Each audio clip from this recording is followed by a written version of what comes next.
Like I didn't know that anything was going to change the next year because we hadn't changed anything in the core of the business. We just got by. So yeah, it was right around the holidays, just kind of sitting in the office, which was also my house, and realizing like I just sacrificed a year of my life and basically for nothing.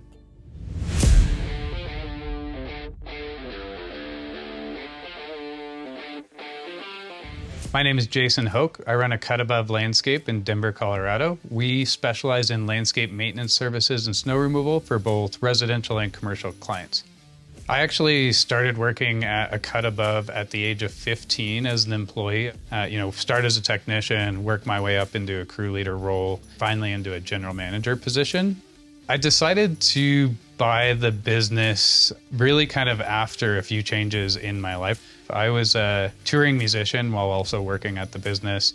And around that time, our band started to make the decision to stop playing together.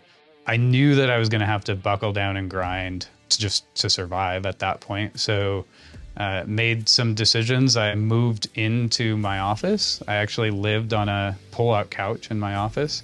None of the staff knew that I was doing that at the time. I would, wake up at 4 a.m., put everything away.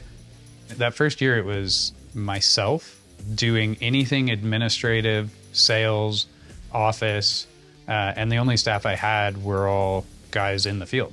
It was just really a stressful time. I was working 12 hours would be generous. Like that would be a good day.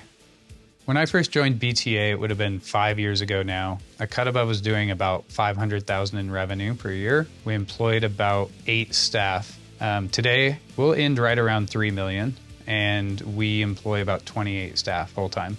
Some of the highest impact systems that we've implemented through Breakthrough Academy have been the sales process and training systems.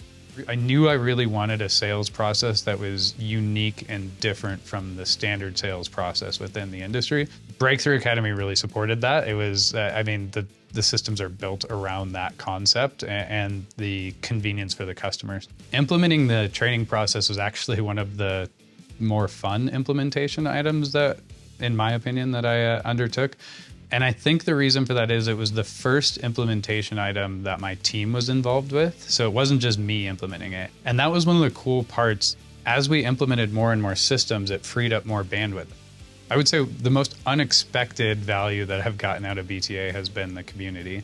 I've developed friendships that are long lasting now, going on 5 years. And I now have a group of people that I can turn to when I'm hitting a wall on something, when I'm not sure about how to move forward, or that I can just trust to hold me accountable. My life has changed significantly since that initial year prior to BTA. Rather than fighting to stay above water, I'm focused on how I'm going to create like the next wave. If someone's considering joining Breakthrough Academy, I think that they should prepare to be pushed. Like they need to be ready to move forward with their business, and they need to be serious about carving out the time to work on their business rather than just in their business. There's been a shift in the last, I'll say, year or two. I have like a drive and a hunger to keep growing this thing and keep building this thing. And more importantly, I have a roadmap of what that looks like.